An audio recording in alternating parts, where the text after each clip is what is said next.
Swayam Prabha. Digital India. Educated India.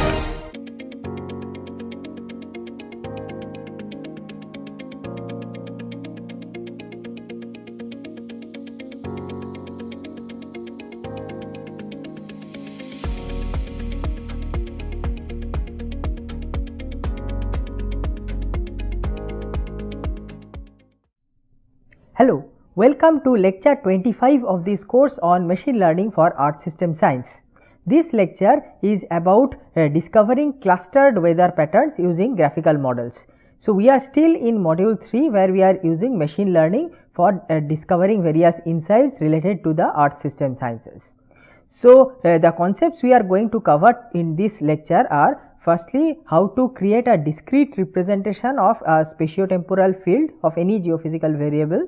Secondly, how to identify canonical spatial and temporal patterns and spatial clusters out of such a field.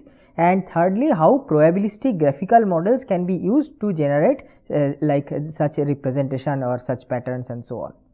So, we will start discussing this paper, a discrete view of Indian monsoon to identify spatial patterns of rainfall. So, like Indian monsoon is something we have discovered earlier also. The broad problem which we are interested in today is what we have discussed earlier is Indian monsoon season has a lot of spatiotemporal variability, that is, there is intra-seasonal variability and inter-seasonal variability. When we are considering one monsoon season, then even within that season the rainfall is not spatially uniform all through for all the 122 days from 1st June to 30th September. Rather, there are certain periods where the rainfall is mostly concentrated in one region, in another period the rainfall is concentrated in another region, some days are mostly dry and so on.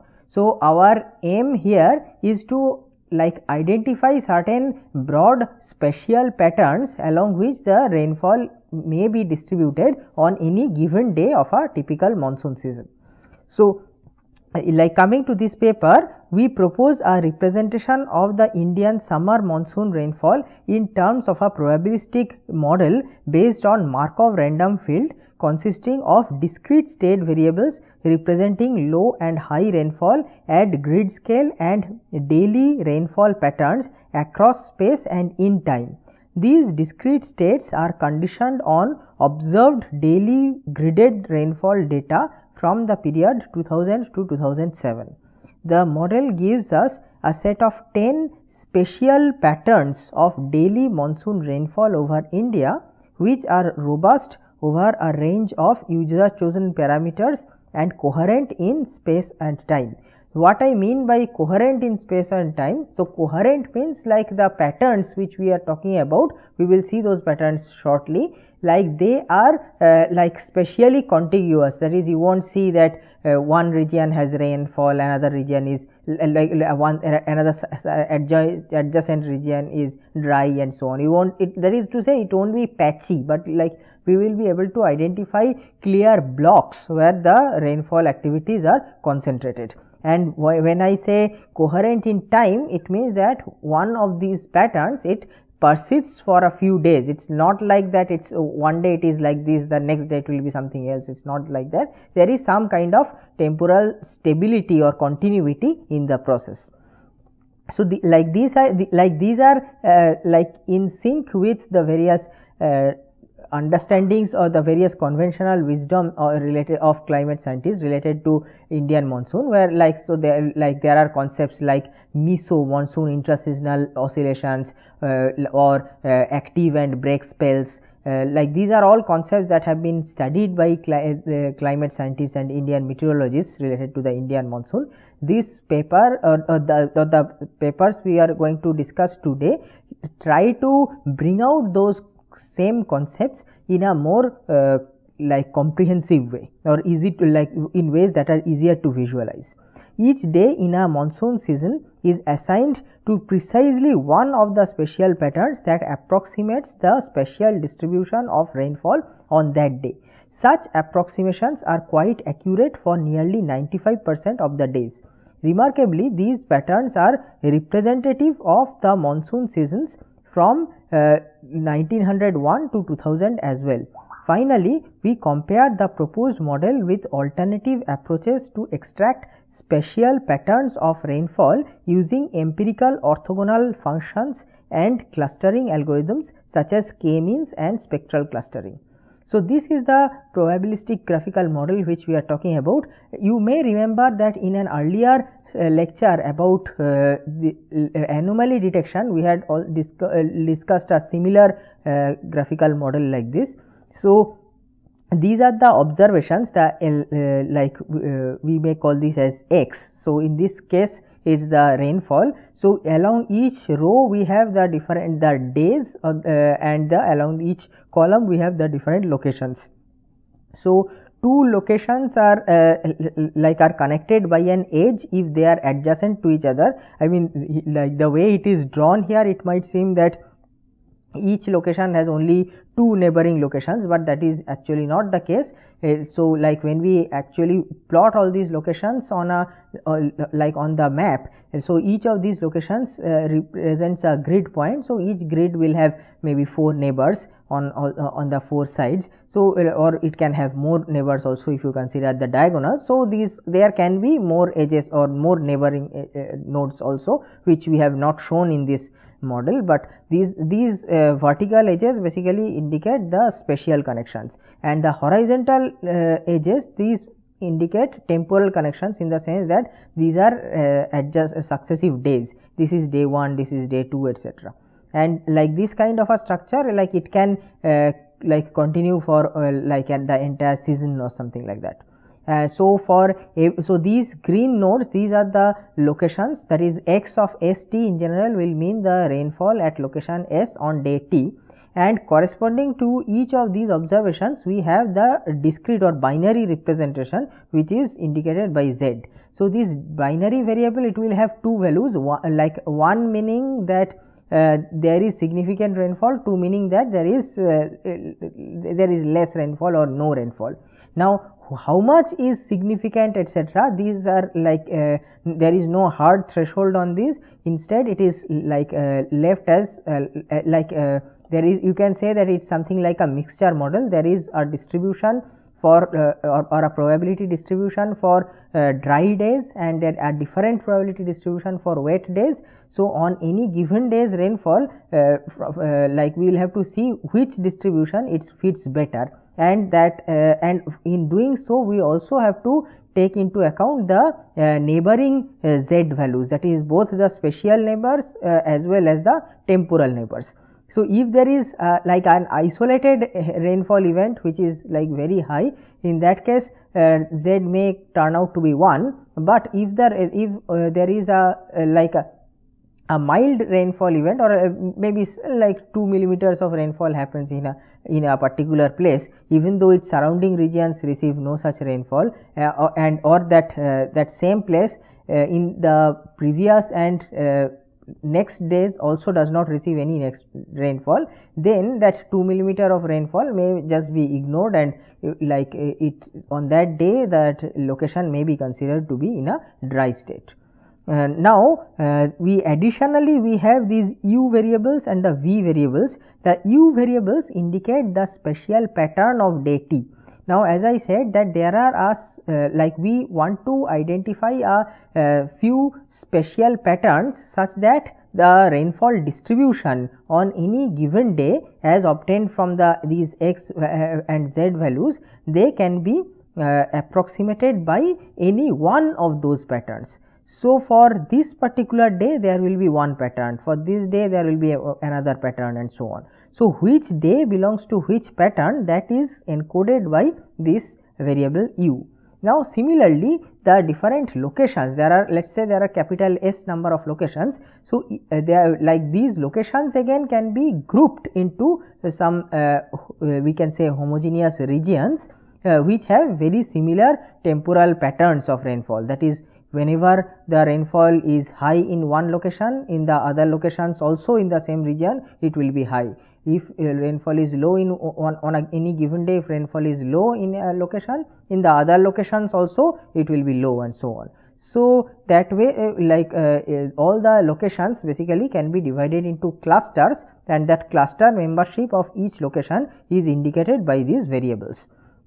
So an important thing to note here is that the support of u and v it is not specified. I mean, obviously u cannot be more than capital D, that is the total number of days. Worst case, every single day will have it will be an unitary cluster having its own pattern, and similarly worst case all the locations will be one cluster each. So maximum value of v is of course capital S, and for u is capital D, but we will not consider of course that is not a desirable scenario, but exactly what values u and v should take, that we do not specify.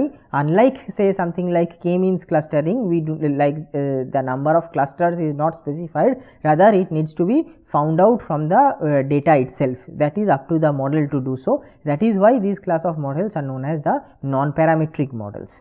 So in this obviously as we do in such situations, we imagine these observations x to be realizations of our random variables, and these others z, u, v, these are also random variables which are unknown, or which we do not observe. So we define the joint distribution of all these variables in the following way. So first of all, we have the distributions on the u variables, then on the v variables, and then we have all the edge potentials as happens in a Markov random field. So so these are like the temporal or the edges or the the horizontal edges, so they have some potential functions. Similarly, there are these vertical edges between two adjacent locations, they have their potential functions. Then then there are all these these edges which are connecting the z variables to the corresponding spatial cluster variables. Then there are the edges connecting the each z value to each z variable to the corresponding pattern variable u. So here all those edges have not been individually shown, but you can the way it has so these horizontal edges, as you can see, they are connected to this whole thing. That means that this v1, this is actually connected to all the z variables on this day. Similarly, this vs, this is all at this location. Similarly, this vs, this node is connected to all the variables in this location, and so on. Similarly, this u2, this is connected to all the locations on this day, and so on and so forth. So we have these all these edges are there, so we have these edge potentials.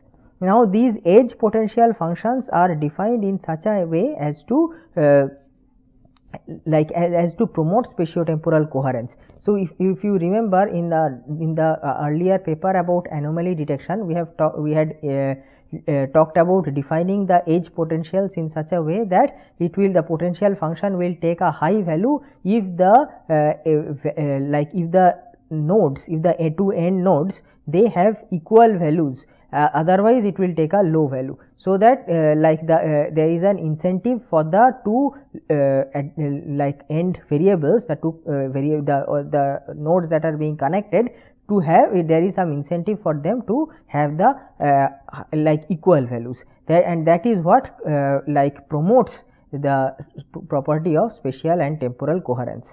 Similarly, on the edge potential functions which connect the hidden nodes to the observation nodes, that is z to x variables, they also have we associate these or we represent each of these x variables as some kind of mixture of gamma distributions. So for as I said, for at each location we assume that z can take two values, 1 and 2. 1 means wet day, and 2 means a dry day. So for 1, that is wet days, there is one probability distribution on x, and for dry days also there is a different probability distribution on the variable x. Both of those will be gamma distributions, but with different parameters.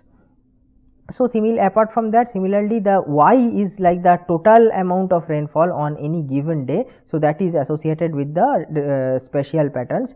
So, like we also assume some kind of like we assume a Gaussian distribution on y, the total amount of rainfall over the individual like over the entire landmass. So, if you consider a particular location, the rainfall is non-Gaussian, is highly non-Gaussian, and it is best represented by something like gamma. But if you consider the total aggregate rainfall over the entire region, then the Gaussian is a good distribution to represent it. That is why from the u to y edge potential we use the Gaussian PDF as the potential function. So, once we have once we have established all these potential functions, the next task is to estimate the values of the variables that we do not know, namely z, u and v. And as is the norm in these kind of situations, we estimate then by the process of sampling. That is to say, we have some initial values of z, u and v, then we repeatedly sample new values of each variable, keeping the all the other variables as constant.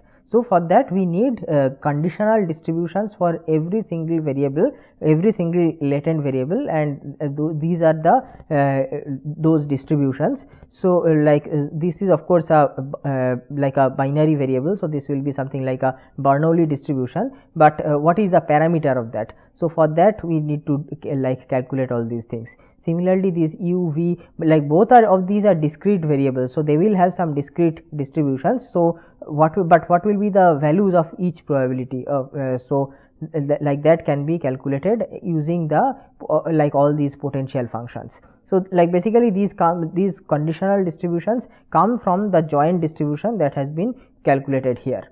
So, now so as is the usual process of Gibbs sampling, we keep on drawing samples of all these and keep storing them, and finally when the thing has converged, we check the samples of every variable, and we can take the mode value of those samples. So, that will be something like the map estimate of the all these latent variables.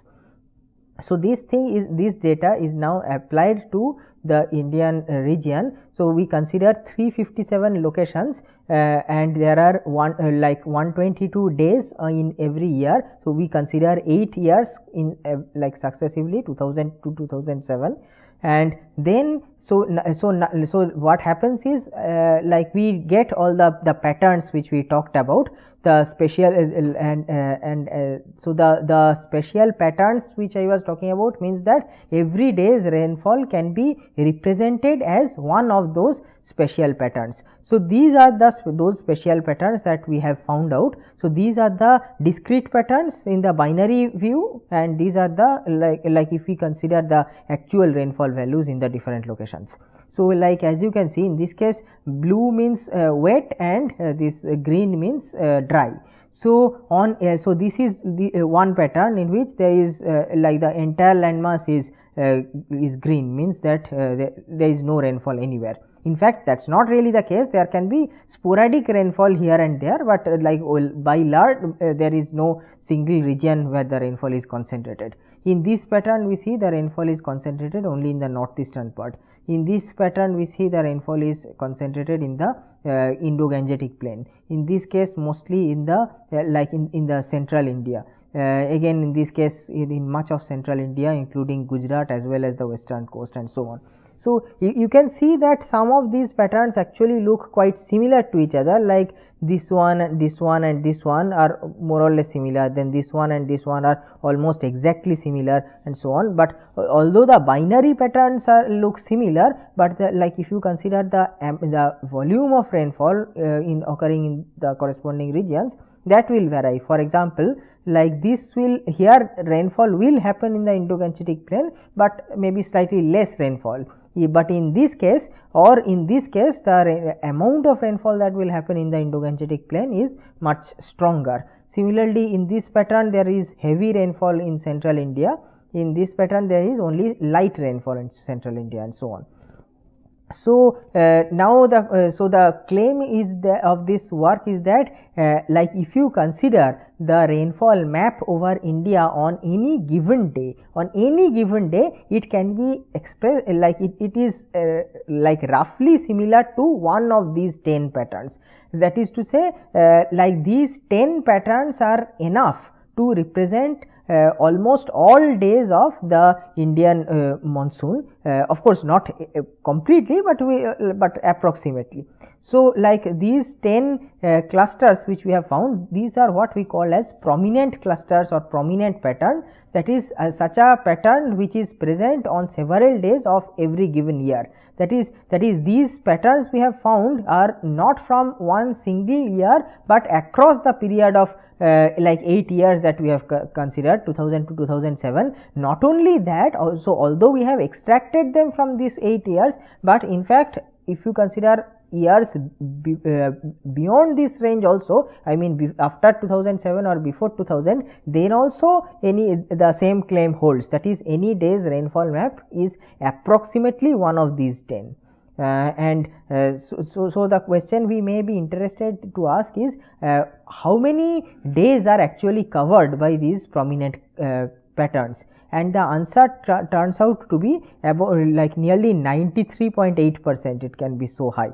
Now the number of these patterns which we are getting, how are we getting that is how did we get exactly 10 patterns? So you might remember that we had not specified u and v. So u means what? U with the support of u is basically the number of patterns that we are getting. So although we had not specified beforehand to the model that we want 10 patterns only or something like that, these are the 10 like we in fact we as I mentioned earlier, this is left as a variable which can be as high as like capital D itself, but we are getting only about 10 or 11 patterns. In fact that's not completely true. We get more patterns than this, but many of them are like rare patterns which appear rarely, maybe once in a year or something like that. But these are the prominent patterns which appear in every year and for a minimum number of days. So like we see that we from the like when we use this the model that we just discussed, the graphical model that we just discussed, we get like 10 to 11 patterns. Like there is one parameter in the model which we may vary to increase or decrease the number of clusters we get, but we always get this number of prominent patterns. Now if we use some other clustering technique, suppose instead of going for the model that we just discussed, instead of that, suppose if we go for k-means plus clustering or spectral clustering or something like that, then the number like we do not get so clear and prominent patterns like this. In fact, like we get much smaller and less coherent clusters. And so then we can study, once we have all these clusters or these patterns, whatever you can call them, we can always study various properties of it, such as like as you can see that these different patterns, they have different they are associated with different volumes of rainfall. Some patterns are drier, some are more wet. And then also so like we can study these properties of the different patterns. Also we can study that is what is the mean aggregate rainfall in each of the patterns, the spells of each patterns per year. So like so these patterns actually show, as I was telling earlier, some amount of temporal coherence. That is, if day t belongs to one of these patterns, most likely day t plus 1 will also belong to the same pattern. It won't change abruptly from day to day. So there what will happen is there will be spells. Each like once one pattern is reached, it will continue for maybe 3 or 4 days and so on. So what we have studied also these papers do is they study the mean spell lengths of these patterns. So like 2 days, 3 days, whatever, and we also each of these patterns repeat several times a year. And it also happens that in some months some patterns are more common and in some other months they are less common. So for example, these dry these patterns 1 and 3 which are mostly dry, these happen mostly in the either in June or in September, that is in June before the onset of monsoon and in September after the withdrawal of monsoon, but in July and August also they can happen. So, those are times are known as the break spells. So, Indian meteorologists define something like break spells in Indian monsoon, which are short phases of a few days where the rainfall activity stops and almost all parts of the country do not receive rainfall. Similarly, there are active spells also. So, like we see that some of these patterns like 1 and 3, these are actually associated with the those break spells, and some of these like patterns like 9 or 10 which where the aggregate amount of rainfall is very high. So, these are typically associated with the active spells, and this is like this fact is actually demonstrated by the like if we see the month wise distribution of the different patterns. So, like so we for example, we know that June and September they often have less rainfall, because in June there is the rainfalls do not start over the whole country until the monsoon onset happens, and similarly in September the rainfall stops after the monsoon withdraws from different parts of the country. Now, there is these concepts of these patterns, these are also related to the concept of like interannual or interseasonal variability of Indian monsoon. So, it is known that there are some years of excess rainfall, some years of deficient rainfall, etc. So, in years of excess rainfall, it is found that some patterns especially like these patterns they are more frequent, while in the deficient years of deficient rainfall some other patterns are found to be more prominent. So, in fact, these patterns can be divided into different families. So, as you can see, like there is one family where the rainfall is mostly in like either absent or restricted to the coastal regions and the northeast. Then there are some other there is another family like these patterns 4, 6, 8 and 10, where the rainfall is mostly in the Indo-Gangetic plain and in the northeast, and then there is a family 3 where the rainfall is mostly in the central India.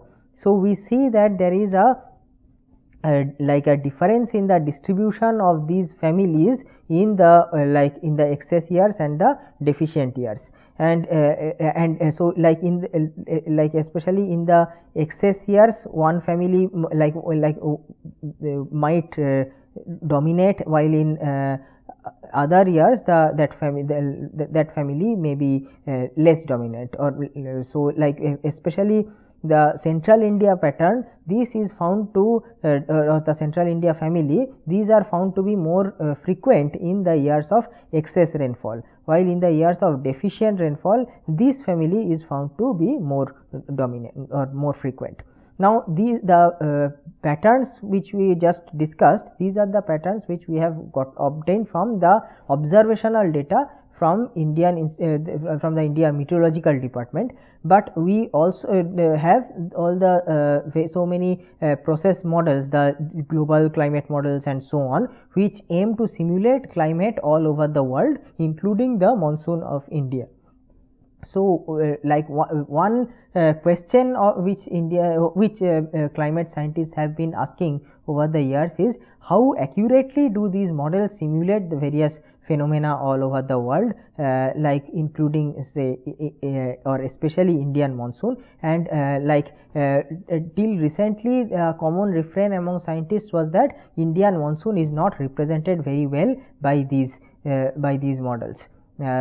So, what we tried to do is we actually looked at the Indian monsoon simulations by these models and tried to bring out the patterns, and we tried to see this particular aspect, the spatio-temporal distribution of rainfall over India, how well how well all these climate models are able to represent them, and this is what we see. So these are the so EC Earth, this is one GCM, this Access Earth System model, this is another one, this is designed by some agency in Australia, this EC, this is by the European organizations and so on. So these are so these are the special patterns which we get from the observational data, but if we look at the simulation data, then these are the special patterns we get, which seem to have some relations but are largely different. Like we see that like in this case we see that there are only 7 patterns, and most of these show rainfall either along the these northeastern and coastal regions, or like we see some entirely dry days, but the central Indian patterns, they are absent. On the other hand, if you see these, we see like here also we see that these patterns look rather different from the patterns we obtained there. So that suggests that at these most of these models, even if they can represent the aggregate amount of rainfall in India, they are usually unable to represent or simulate the spatial distribution of rainfall over the landmass on any given day. And you remember that along with the U variables, we had also mentioned the V variables, which denote the spatial clusters. So basically they divide the region, the whole landmass, into small homogeneous regions which have almost similar rainfall behavior. So what are those regions? So which are those regions? So here these colors indicate the various regions that that have been found on the basis of the V variables. So we can say that each of these regions, they might be some local regions which have similar topographic characteristics and so on. So these regions, they have like if you consider any 2 locations within each of these regions or clusters, you will see like the rainfall time series is like more or less same. So then the same question we can ask that like from each of the different models which simulate Indian monsoon, like do we get the same set of regions or I mean homogeneous regions or not? So we can like on that we can find out on the basis of the V variable, and we find that roughly there are some broad similarities, but overall it's not like very great. And now this kind of analysis which we have done of creating a discrete representation, this did not be done for one variable, but it can be done for multiple variables at the same time. So for example, in this paper, like 2 variables are considered, the rainfall as well as the convective cloud cover. So convective cloud cover is cannot be of course measured directly, but there is this outgoing long wave radiation which is obtained from or which is measured by satellites. So the general idea is that the when the earth when some region of the earth is covered by cloud, it is unable to radiate much. So if the OLR is low, that indicates that there is probably a convective cloud cover over that region. On the other hand, if the OLR is high, that is the satellite is able to receive a lot of radiations from the earth, that means the skies are clear, that is there are no clouds. So this OLR, this is considered as a proxy for convective cloud.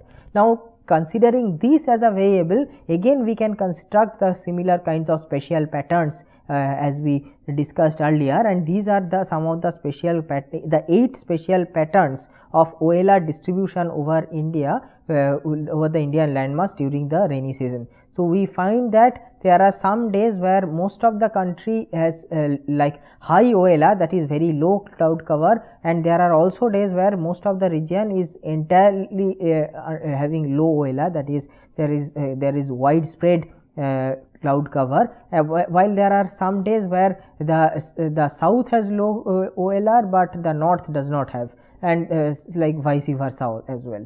And now these patterns can be like be jointly in terms of the OLR and precipitation, and so we can find like basically instead of having 2 states like this, so the Z variables which we have talked earlier, they have been binary so far, that is wet or dry, low OLR, high OLR and so on, but like we can make them like 4 values. So like as you can see in these cases, like so dark blue means low OLR plus rainy, that is there is strong convective cloud plus there is rainfall.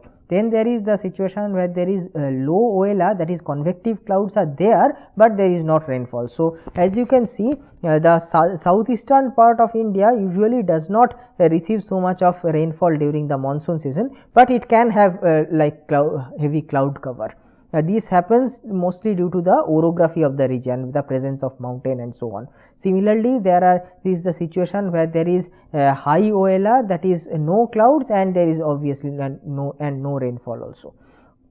And similarly, the movements of the cloud bands from one region to another can also be studied using this kind of representation. So, so these are the references of the different papers which we discussed today. So, the key points to take away from this lecture is that firstly, a discrete representation of a spatiotemporal field is coherent and comprehensive, that is by looking at the maps that are created we can understand, we can make some sense of where the rainfall is located and so on. Such representations can be the basis of multiple variables and each as I said like for example it both on precipitation on OLR. Apart from that we can add other variables also, maybe wind directions and various other things.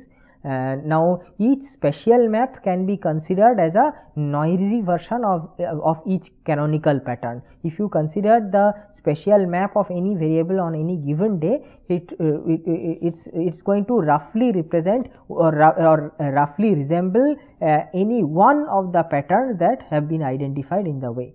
And finally, most of the maps can be represented in this way. So that brings us to the end of this lecture. So we will continue in the next lecture again. Thank you.